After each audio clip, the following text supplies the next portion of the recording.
상승을 좋게 만들었던 원인들은 여러 가지가 있는데요. 사실 가장 근본적인 원인은 그냥 너무 많이 빠졌기 때문에 오늘 과대 낙폭에 따른 반등이 있을 수밖에 없는 상황이라고 이제 봐야 될 것 같고요. 어제도 이제 염승환 이사님 모시고 그런 얘기들 했었잖아요. 뭐 이익에 대한 추정치 하향이나 뭐 이런 것들이 최근에 좀 이어지고 있는데 이거를 너무 과하게 사실 지금은 반영을 한 주가 수준이다라고도 이야기를 하셨었잖아요. 그러니까 어제자 기준으로 했을 때 SK 하이닉스도 그렇고 삼성전자도 그렇고 2027년도에 이제 예상 이익 기준으로 했을 때 PER이 3배 수준까지 내려왔단 말이에요. 4배가 깨졌단 말이에요. 그래서 이제 뭐 SK 하이닉스도 뭐 3.9배 이렇게 떨어졌었고, 뭐 삼성전자 같은 경우에도 당연히 3점 한 중반대, 3배 한 중반대 정도 어제는 기록을 했던 것 같아요. 그래서 오늘 좀 반등이 나왔음에도 불구하고 여전히 좀 그런 딥밸류 구간을 벗어나지는 못한 상황이고요. 어쨌든 내년치의 영업이익이 아무리 좀 하향이 되고 있다라고 하더라도 만약에 영업이익이 내년에 뭐 반토막이 난다라고 해도 PER이 6배, 7배라는 거잖아요. 네, 그러니까 사실상 지금 뭐 외국인들 입장에서도 기관 입장에서도 이거 좀 너무 싼데? 라고 생각을 할 수밖에 없는 위치라는 거죠. 네, 그래서 이제 그런 일단은 너무 주가가 많이 빠졌다라는 게 가장 큰 오늘의 반등 요인이라고 생각을 하고요. 그리고 두 번째로는 오늘 이런 내용들이 좀 있었죠. 물가 지표. 어제 CPI가 발표가 됐는데 예상보다 CPI가 잘 나왔어요. 물론 오늘도 PPI가 이제 나올 예정이고 아마 뭐 큰 이변이 있지 않는 이상은 이번 PPI도 양호하게 좀 나오지 않을까 싶어요. 이번 CPI가 좀 괜찮았기 때문에. 그래서 내용을 좀 보면은 물가 지표가 그냥 표면적으로 그냥 딱 보이기에 숫자만 그냥 좋았다라기보다는 그냥 내용 자체도 뜯어보니까 세부 내용도 괜찮았어요. 그래서 좀 보면은 이번에 CPI가 전월 대비해서 0.4% 하락한 결과로 발표가 됐고요. 전년 동월 대비해서는 3.5% 상승으로 결과가 발표가 됐습니다. 예상치를 하회했죠. 그리고 전월 대비 하락폭이 2020년 4월 달 이후로 최대치입니다. 그러니까 이 물가가 예상보다 좀 잘 잡히고 있다라는 거를 보여주는 데이터가 이번에 나왔다고 보면 될 것 같고요. 5월에 4.2%까지 올랐던 물가 상승률이 한 달 만에 3%대 중반으로 둔화된 거는 이제 수요 위축이 아니라 에너지 가격의 되돌림에 현재 기인을 하고 있어요. 이번에 보면은 세부 데이터 보면 에너지 가격이 엄청 폭락을 했습니다. 전체적으로 한 5.7% 정도 에너지 가격이 많이 하락을 했고요. 4%대 물가가 인플레이션 재점화가 아닌 외생적 공급 충격의 결과였다라는 기존의 판단을 확인시켜주는 결과다라고 좀 설명을 할 수 있겠습니다. 그래서 어쨌든 공급 충격의 결과였었기 때문에 공급이 정상화가 되면은 물가도 다시 돌아올 수 있다라는 거를 이번 그 CPI 통해 물가를 통해서 확인을 한 거고 결국은 고착화 된 인플레이션이 아니라는 얘기죠.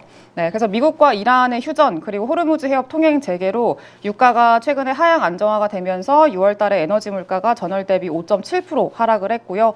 2020년 4월 이후로 최대 낙폭을 기록을 했어요. 그래서 휘발유 가격은 9.7% 급락을 했고요. 3월에서 5월 달에 헤드라인 물가를 밀어 올렸었던 에너지 공급 충격이 지금 매우 빠르게 정상화가 되고 있다라는 게 상당히 긍정적입니다. 네, 그래서 에너지 커머디티 9.5% 하락했고 가솔린도 9.7%, 이제 전반적으로 다 에너지 가격이 좀 이번에 물가 상승을 끌어내리는 그런 역할을 했다고 보시면 되겠습니다. 그리고 6월 달에 주거비 같은 경우에도 전월 대비 0.1% 상승에 그쳤어요. 그래서 2021년도 1월 이후로 5년 만에 최소 상승폭을 기록을 했습니다. 그래서 이것도 물가 상승을 좀 제어시키는 요인이었다라고 볼 수 있겠고 에너지 충격은 근원 물가로 전이가 안 된 걸로 이번에 데이터가 확인됐습니다. 이것도 긍정적이죠. 어쨌든 중요한 거는 코어 CPI인데 코어 CPI가 이제 최근에 있었던 전쟁이나 뭐 이런 이슈들로 인해서 올랐던 물가가 이제 코어 CPI로 영향을 주지 않았다는 얘기잖아요. 그러니까 이거는 당연히 이제 뭐 연준 입장에서는 좋은 거죠. 네. 그래서 유가의 재상승이 없다면 헤드라인 물가는 3분기 중에 아마 3%대 초반까지 낮아지고 근원 CPI는 연말까지 2%대 초반으로 하락할 가능성이 높다라고 지금은 전망이 되고 있습니다. 그래서 지금 뭐 살짝 미국과 이란의 고착화된 갈등이 살짝 문제기는 해요. 계속 서로 간에 뭐 갈등이 있고 다음 주에 뭐 또 이제 이란이랑 미국이랑 또 뭐 협상을 뭐 진행을 한다 뭐 이런 얘기들이 있긴 하던데 어쨌든 뭐 어떻게 될지는 모르는 거잖아요. 그래서 결과에 따라서 또 서로 이제 뭐 협의점을 찾지 못하고 그러면은 또 유가는 튀겠죠. 지금 이미 한 70달러 후반대 정도까지 올라와 있는 상황이기 때문에 만약에 여기서 뭐 호르무즈 해협 관련해서 또 막 서로 간의 갈등이 발생을 하고 뭐 또 봉쇄하겠네 뭐 어쩌겠네 뭐 이렇게 얘기가 나오면은 또 80달러 위로 올라갈 수 있고 또 다시 급등이 나온다라고 하면은 또 이제 앞으로 이런 물가에 대한 걱정은 다시 올라올 수는 있겠죠. 근데 아직까지는 그 정도 수준은 아닙니다. 그래서 이제 지금도 앞으로 불확실성이 있기는 합니다만 그래도 이번에 물가지표 내용은 상당히 좀 괜찮았고 그리고 앞으로도 기대해 볼 만하다라고 좀 볼 수 있겠어요. 그래서 이런 내용들이 좀 나오다 보니까 7월 달에 FOMC에서 금리 동결 가능성이 엄청 많이 올라갔습니다. 그래서 지금 금리 동결 가능성이 85.6%로 거의 이제 과반을 차지를 하고 있는 그런 상황이고요. 다음 FOMC에서도 금리 동결 가능성이 조금 올라왔어요. 금리 인상에 대한 가능성이 일부 후퇴했다라고 보시면 될 것 같아요. 여전히 다음 그 분기부터는, 그러니까 다음 9월 16일에 예정이 돼 있는 요 FOMC에서는 아마 금리 인상을 하지 않을까에 대한 그 전망이 더 높게 현재는 점쳐지고 있기는 하거든요. 네, 근데 요 비율은 계속 변해요. 근데 지금처럼 물가 데이터나 이런 것들이 좀 안정화가 되고 있다라고 하면은 사실상 제가 오늘 아침에 이슈 똑똑 시간에도 말씀드리긴 했습니다만 이 케빈 워시라는 인물이 엄청난 증거주의를 채택하고 있는 인물이라고 말씀을 드렸잖아요. 이게 그 연준 의장들 중에 역대 연준 의장들 중에서 케빈 워시랑 그리고 전 연준 의장인 제롬 파월 딱 두 명이 이제 그 법학과 출신이란 말이에요. 그래서 그 약간 전공의 특성인지는 모르겠는데 되게 좀 증거주의를 채택하는 인물들입니다. 그래서 원래는 어쨌든 간에 이 연준의 역할이라는 것 자체가 경제는 우리 앞으로를 예측하고 이제 미리 준비를 해야 되잖아요. 미리 좀 선택을 해야 되는데 파월 연준 의장 같은 경우에는 일단은 눈에 보이는 증거가 필요한 거예요. 눈에 뭔가 보이는 데이터가 있고 증거가 있어야지만 행동에 옮기는 사람이었었고 그래서 비판을 되게 많이 받았잖아요. 예측을 해서 움직여야 되는데 다 확인을 하고 행동을 하니까 되게 행동이 느리다라는 그런 좀 비판을 많이 받았었죠. 근데 워시도 그거랑 크게 다르지는 않은 것 같아요. 네, 워낙에 최근에 얘기하는 거 보면은 뭐 인플레이션을 잡아야 된다, 물가를 뭐 원상복구 시켜야 된다, 그게 제일 큰 뭐 제일 중요한 뭐 목적이다, 뭐 이렇게 최근에 계속 얘기를 하고 있는데 꽤나 매파적으로 얘기를 하고 있단 말이에요. 네, 근데 파월보다 더 증거주의를 채택하는 인물이기 때문에 아마 쉽게 움직이지는 않을 거라는 거죠. 그래서 오히려 이런 이 케빈 워시의 어떤 성향상 지금처럼 데이터가 확인이 되지 않고 있는 상황에서는 굳이 금리 인상을 선택한다던가 뭐 굳이 뭐 긴축으로 간다던가 이럴 가능성이 좀 많이 설득력이 떨어진다는 거죠. 그래서 이거는 우리 증시한테는 되게 좋습니다. 네, 그래서 금리 인상을 최대한 좀 늦게 하고 안 하는 게 제일 우리 시장에는 또 호재이기 때문에 이게 계속 늦춰지고 있다라는 거는 좋아요. 그래서 작년 11월이었나요? 네, 아무튼 뭐 최근에 워낙 좀 상승장 중에서도 되게 좀 주가의 급등락이 좀 자주 발생을 하고 있잖아요. 네, 근데 그런 좀 조정이 나왔을 당시에도 그때 시장의 반등을 모색하게 만들었던 계기가 뭐 그때도 뭐 AI의 어떤 뭐 피크아웃론 이런 것들도 되게 많았었거든요. 근데 다시 반등을 만들었던 게 뭐 AI에 대한 뭐 기대감 이런 것들이 아니라 결국은 금리 인하에 대한 기대감, 그 금리 인상 우려에 대한 후퇴 이게 이제 그때 반등을 만들었었거든요. 그래서 이번도 좀 비슷할 가능성이 높다라고 이제 좀 볼 수 있는 거죠. 그래서 시장에서도 이미 이런 것들 반영을 하면서 어쨌든 금리 인상이 늦춰지게 되면은 가장 또 좋은 거는 AI 기업들, 반도체 기업들, 그리고 AI 인프라 관련된 기업들이니까 당연히 요거의 어떤 상승을 주도할 수밖에 없었다라고 보시면 될 것 같아요.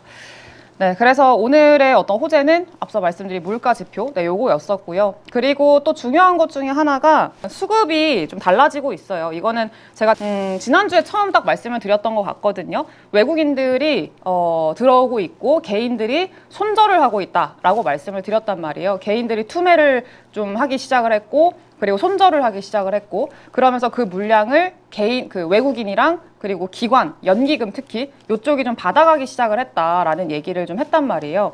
근데 이게 조금 본격화가 되고 있나라는 생각이 들어요. 왜냐하면은 오늘의 이제 그 개인 순매수랑 순매도 탑10 요 ETF 요거 순위를 좀 가지고 왔는데 지난주에도 제가 똑같은 그 데이터를 보여드렸던 것 같거든요. 지난주에도 제가 처음 그 수급이 조금 바뀌기 시작을 했다라고 얘기를 했을 때 당시에도 개인들이 이제 올라갈 때 인버스 사고 그리고 하락할 때 레버리지 좀 팔고 약간 이런 형태였었거든요. 근데 지금도 비슷해요. 오늘 좀 반등이 나왔잖아요. 근데 보니까 개인들이 코덱스 200 선물 인버스를 제일 많이 샀습니다, 오늘. 네, 그리고 SK 하이닉스 선물 단일 종목 인버스, 네, 요거 2배짜리를 오늘 또 그 다음으로 많이 샀고요. 그리고 5번째로 인버스, 코덱스 인버스. 그러니까 인버스 상품들이 지금 상단에 좀 많이 이름을 올리고 있다는 얘기예요. 개인들이 많이 산 지금 ETF들이. 그러면 또 그 반대로 뭘 많이 팔았냐라고 보니까 대부분 다 이제 상방으로 보는 ETF들이 있잖아요. SK 하이닉스 단일 종목 레버리지 ETF, 코덱스 레버리지 많이 팔았고, 코덱스 150 레버리지, 코스닥 150 레버리지 많이 팔았고요. SK하이닉스 단일 종목 레버리지 많이 팔았고, 삼성전자 단일 종목 레버리지 많이 팔았고, 어쨌든 레버리지 상품들이 대부분 다 그 개인 순매도 탑10에 대부분 이름을 많이 올리고 있습니다. 탑10 중에서 3개 빼고는 다 레버리지 상품들이에요. 네, 그러니까 개인들은 지금 시장을 추가로 더 하락할 걸로 보고 있다라고 이제 봐야겠죠. 그래서 오늘 좀 반등이 나왔으니까 레버리지 상품들 손절을 하거나 아니면 수익 실현을 하거나 이렇게 둘의 선택을 했다라는 거고, 앞으로 시장이 더 빠질 거다라고 지금 개인들은 이제 좀 베팅을 하고 있는 상황이라고 보시면 되겠습니다. 그래서 개인이 조금 수급이 이제 평소와는 다르게 엇박으로 가고 있다라는 좀 생각이 들어요. 그래서 이제 원래 평소 같았으면은 지금처럼 좀 급락이 나오고 시장이 흔들리고 이럴 때는 개인들이 밑에서 받는 모습이었었거든요. 근데 지금은 약간 좀 공포감이 이제 좀 많이 지배하고 있는 시장이다 보니까 개인들이 이제는 손절을 하고 있고요. 좀 이제 질렸다, 이제 못 해먹겠다 이러면서 떠나는 수급들이 굉장히 많고요. 조금 반등이 나오면은 이제 손절 이러면서 좀 떠나가는 그런 수급들이 굉장히 많아지고 있어요. 그리고 반대로 그 수급을 누가 받아가고 있냐? 앞서 말씀드린 대로 이제 좀 외국인들이 많이 받아가고 있는 그런 상황입니다. 오늘만 하더라도 외국인들이 이제 2조 5천억 원 순매수 들어왔고요. 개인들이 2조 6천억 원을 매도를 했습니다. 그러니까 거의 개인들이 매도한 거를 외국인이 오늘 다 받아갔다고 보시면 될 것 같아요.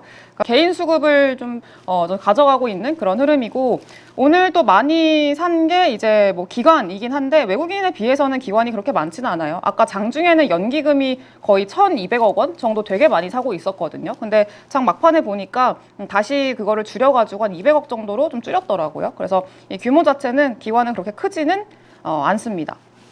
그래서 지금 보니까 외국인들이 많이 사고 있더라. 그래서 요거를 결국은 수급의 손바뀜 시그널인가? 라고 좀 생각을 해볼 수 있을 것 같아요. 네, 그래서 지금의 어떤 수급의 손바뀜이 본격적으로 일어나고 있나라는 좀 고민을 해봐야 될 것 같은데, 과거의 어떤 데이터를 보니까 코스피 고점에서 이제 반락을 했던 사례들을 보면 저점 전후로 투자 주체별 평균 순매수 현황 요거를 좀 가지고 왔어요. 네, 근데 과거 사례에서 코스피가 진바닥을 형성을 할 때 외국인 매수 전환이랑 그리고 개인들의 매도 전환 이게 추세적으로 되게 뚜렷하게 확인이 됐대요. 그러니까 코스피가 찐바닥을 만들 때는 개인들이 팔고 그리고 외국인이 그 물량을 사고 이렇게 진행이 돼야 좀 찐바닥이 많이 만들어지더라라는 게 과거의 사례를 통해서 우리가 좀 확인을 했었습니다. 그래서 지금도 그런 좀 비슷한 어쨌든 흔적을 발견을 할 수는 있다 정도이고, 이게 진짜 찐바닥이냐라는 거를 좀 확인을 하려면은 앞으로 외국인의 순매수랑 개인의 매도가 같이 좀 이어질수록 저점에 대한 신뢰도가 점점 상승한다라고 보시면 될 것 같아요. 그래서 이전에 사례를 봤을 때에도 저점을 만들고 나서 개인들이 매도를 하고 외국인이 들어오기 시작을 해요. 저점 일주일 후 보니까 외국인 들어오기 시작을 하죠. 개인들 팝니다. 기관은 쬐끔 들어오고요. 그리고 그 이후에 저점 한 달 후를 보니까 외국인들 매수 규모 더 키우고요. 저점 3달 후에도 점점 이런 식으로 외국인은 매수 규모를 계속 키우더라라는 게 과거의 코스피 찐 바닥에서의 흐름이었었고, 그리고 반대로 개인들 같은 경우에는 매도 규모를 점점 키우는, 이러면서 좀 서로 간의 어떤 이격이 좀 벌어지는 이어지는 디커플링 되는 이런 형태가 과거에는 되게 많이 보였다라는 내용입니다. 그래서 지금도 약간 그 흐름들을 보면은 최근에 되게 뚜렷하게 보였던 게 7월 전까지 뭐 한 6월까지라 7월 7일까지라고 얘기를 할게요. 본격적으로 시장이 꺾이기 시작하기 전이라고 얘기를 할게요. 네, 그래서 그때까지만 해도 거의 개인들이 주도를 하는 그런 시장이었었거든요. 그래서 개인들이 하루에 뭐 3조, 뭐 10조, 많이 사면 10조, 9조, 5조, 뭐 7조 이런 식으로 개인들이 주로 좀 매수가 들어왔었거든요. 네, 근데 점점 개인들도 매수 여력이 이제 동나잖아요. 그래서 최근에는 이제 예탁금도 조금 줄어들고 있고, 그리고 신용 잔고도 조금 이제 제한되는 그런 상황이고, 네, 이런 상황이었습니다. 그래서 여기서 계속 고점이 좀 흔들리고 좀 주가가 급락이 나오고 이러니까 개인들도 이때부터 본격적으로 손절을 하기 시작을 했단 말이에요. 제가 기억을 하기로 이때 처음 말씀을 드렸던 것 같거든요. 개인들이 투매하기 시작을 했다.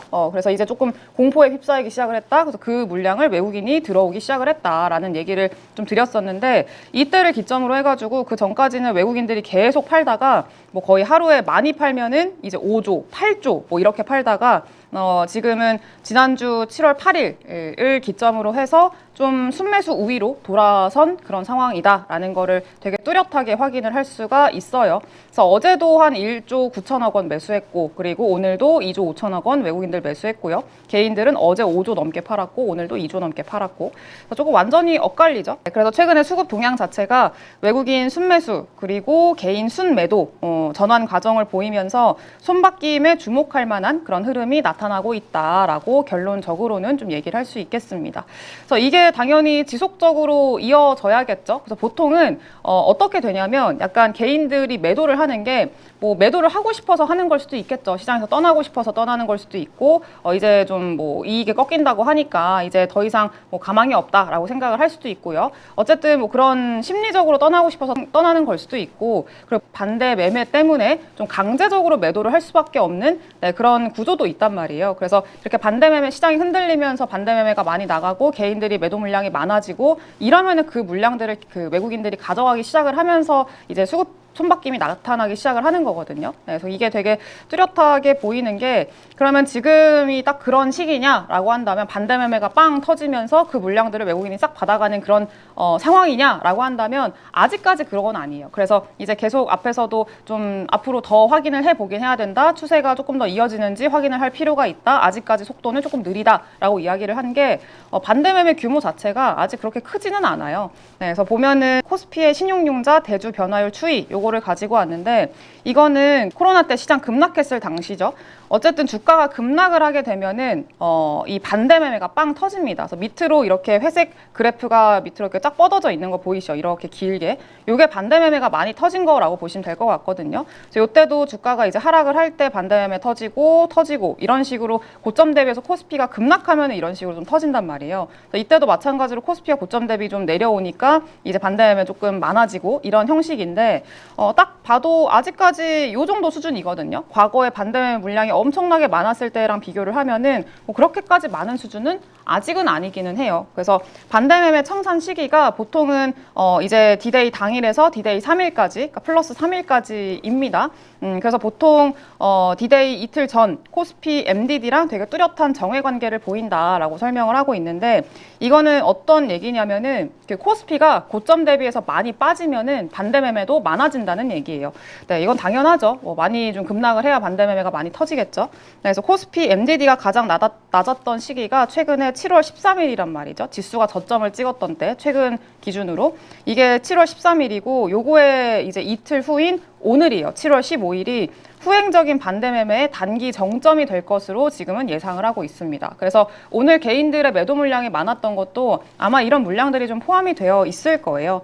최근에 신용 잔고 감소 폭이 한 2에서 3% 수준밖에 안 되는 그런 상황이기 때문에, 과거에 뭐 2008년도 금융위기 때나 2020년 코로나 때 이렇게 급락 나왔을 때, 이때는 이제 신용 감소 폭이 마이너스 14%, 마이너스 9% 이런 식이었거든요. 그러니까 그런 어떤 엄청난 대공황급 위기랑 비교를 했을 때는 아직까지는 한 2, 3% 정도밖에 조정이 안 나왔기 때문에 신용 감소폭이 좀 적기 때문에 아직은 좀 완만한 편이다라고도 평가를 할 수가 있겠죠. 그래서 이게 본격적으로 완전 반대매매나 개인들의 수급이나 이런 것들로 봤을 때 진짜 찐 바닥이다, 완전히 다 손바뀜이 발생을 했다라고 얘기를 하기에는 아직까지 더 지켜볼 필요는 있을 것 같아요. 네, 그래서 요거는 조금 더 지켜보긴 해야겠습니다만 다만 어느 정도 유의미한 시그널들은 나오고 있다라는 게 중요한 거죠. 네, 그래서 외국인들 입장에서도 지금 한국 시장이 싸다, 들어올만 하다라고 좀 생각을 해볼 수밖에 없을 거고요. 그리고 중요한 게 더 들어올 수 있을 만한 여지는 되게 많습니다. 아시다시피 우리가 최근에 외국인이랑 연기금이 우리나라 시장을 매수를 하기는커녕 계속 매도를 했던 이유가 리밸런싱 때문이다라고 여러 번 말씀을 좀 드렸었잖아요. 네, 근데 반대로 지금은 주가가 급락을 하니까 외국인이랑 연기금 입장에서는 당연히 전체 비중 내에서 포트폴리오 내에서 한국 비중이 줄어들었겠죠. 주가가 빠지면 비중은 같이 줄어들 수밖에 없습니다. 그래서 많이 줄어드니까 그러면은 이제 더 매수할 수 있는 그런 여력이 많이 생기는 거잖아요. 그래서 기계적으로 이제 반대로 매도하는 게 아니라 이제는 매수가 들어올 수 있을 만한 여력이 많이 생겼기 때문에 기계적인 매수세가 붙을 수 있을 만한 구간이다라고도 보시면 될 것 같아요. 그러니까 지금 지수 고점 대비 급락 후에 국민연금이랑 외국인의 자산 배분 목표랑 비중 이런 것들 좀 보면은 목표 BM 비중이 국민연금은 국내 주식이 15에서 27%고요. 그리고 외국인 패시브, MSCI EM, 그러니까 신흥국 지수에 대한 비중이 EM 내에서의 한국은 21%입니다. 네, 근데 지금 코스피 6850 포인트, 그러니까 어제자 저점 그리고 현재 위치 기준으로 했을 때 비중을 추정을 하니까 국민연금은 현재 25% 정도로 현재 비중이 추정이 된다고 하고요. 그러면은 이제 국내 주식 범위 내로 들어왔죠. 원래는 거의 30%까지 육박을 하면서 이제 국민연금도 계속 팔아야 되는 그런 상황이었었는데 이제는 범위 내로 들어왔기 때문에 더 사지는 않더라도 매수는 좀 덜 하더라도 매도에 대한 압박은 이제 거의 없다고 봐야겠죠. 지금 위치에서는. 그리고 외국인들 입장에서는 지금 최근에 주가가 급락이 나오면서 EM 내 한국 비중이 16.5%까지 많이 떨어졌어요. 네, 그래서 한 5% 정도의 상단 비중 여유분이 생긴 거죠. 더 들어올 수 있을 만한. 네, 그래서 이제 한 요 규모로 계산을 하면은 8월 MSCI까지 요 리밸런싱 때까지 아마 추가적으로 이 비중을 채우는 그런 순매수가 더 들어올 수 있다. 패시브 자금들이 더 들어올 수 있다라고 좀 계산을 해볼 수가 있겠습니다.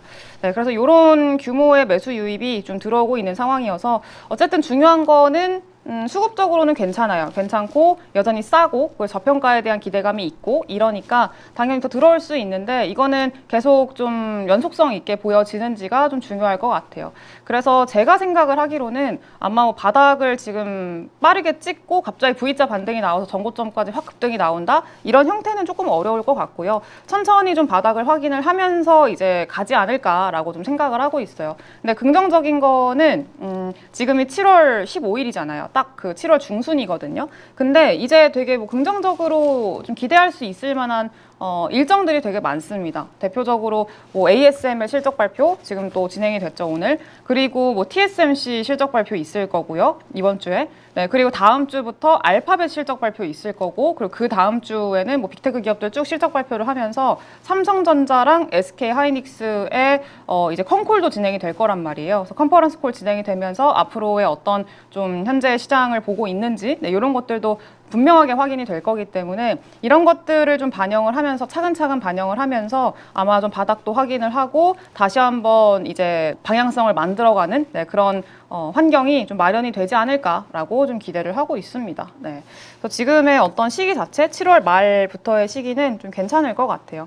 네. 그리고 또 중요한 거는 이 일정이랑 좀 겹치는 것 중에 하나가 SK 하이닉스의 ADR 프리미엄이 축소되는 거. 네, 이게 우리가 어제 SK 하이닉스 ADR이 27% 급등이 나왔잖아요. 27% 이상 꽤나 큰 폭으로 급등이 나왔고 그러면서 본주랑의 프리미엄이 괴리율이 50%가 넘게 벌어졌었단 말이에요. 51%까지. 그래서 아무리 이제 뭐 프리미엄을 따라가는 건 아니다라고 하더라도 51%의 이 괴리율은 너무 과하거든요. 네, 그렇기 때문에 물리적으로 이 괴리율은 좀 줄일 수밖에 없다라는 게 사실상 그 좀 합리적인 내용이기는 한데요.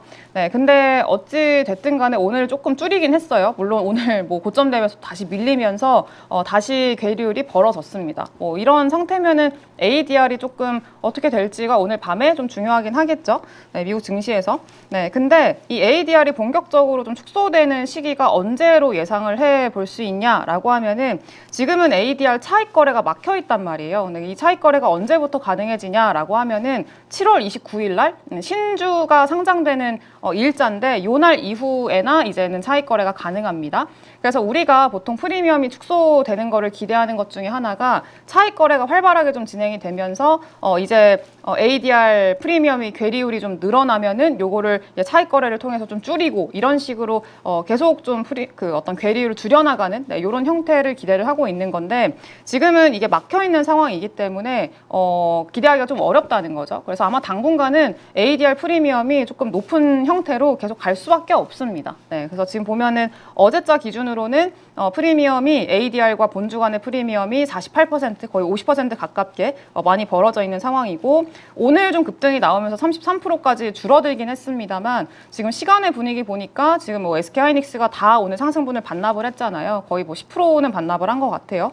네, 그렇다 보니까 아마 요거가 다시 벌어졌겠죠. 그래서 한 40% 정도의 지금 프리미엄이 벌어져 있는 상태인 것 같아요. 오늘 ADR이 어떻게 될지에 따라서 물론 좀 달라지긴 하겠습니다만. 네, 그래서 되게 높은 수준인데 이게 뭐 과거에 TSMC랑 비교를 해보니까 TSMC ADR의 프리미엄이 최고 117%까지 벌어진 적이 있대요. 근데 요거는 2000년대 완전 IT 버블 때 있잖아요. 네, 그때가 이제 ADR 상장하고 나서 얼마 안 됐을 때 117%까지 엄청 크게 벌어졌다가 이제 최저는 마이너스 7%대까지 떨어진 적이 있기는 합니다. 네, 근데 어쨌든 좀 많이 옛날이고 최근의 평균은 21%예요. 그리고 7월 들어서는 프리미엄 축소가 가파르게 진행이 되면서 현재는 11.8% 정도 수준을 기록을 하고 있는 그런 상황이다. 그래서 이제 많은 사람들이 얘기를 하는 게 TSMC가 저러니까 SK하이닉스도 프리미엄이 10% 수준으로 유지가 돼야 돼라고 얘기를 하는데 그게 현실적으로 어려운 게 아직까지는 차익 거래가 막혀 있기 때문에 TSMC랑 동일하게 비교를 하기는 좀 어렵다. 그래서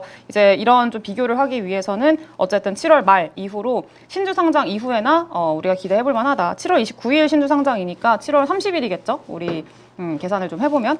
네, 그래서 7월 30일 이후에나 조금 프리미엄 줄이는 거 한번 기대를 해보자라고 말씀드릴 수 있겠습니다. 그래서 대부분 다 일정들이 7월 말 요때 다 몰려있는 상황이잖아요. 그래서 이제 요거를 한번 고 7월 마지막 주? 네, 요때 한번 기대를 해봐야 되지 않을까. 그 전후로 해가지고 기대감은 조금 형성이 되지 않을까라고 좀 기대를 하고 있어요. 네.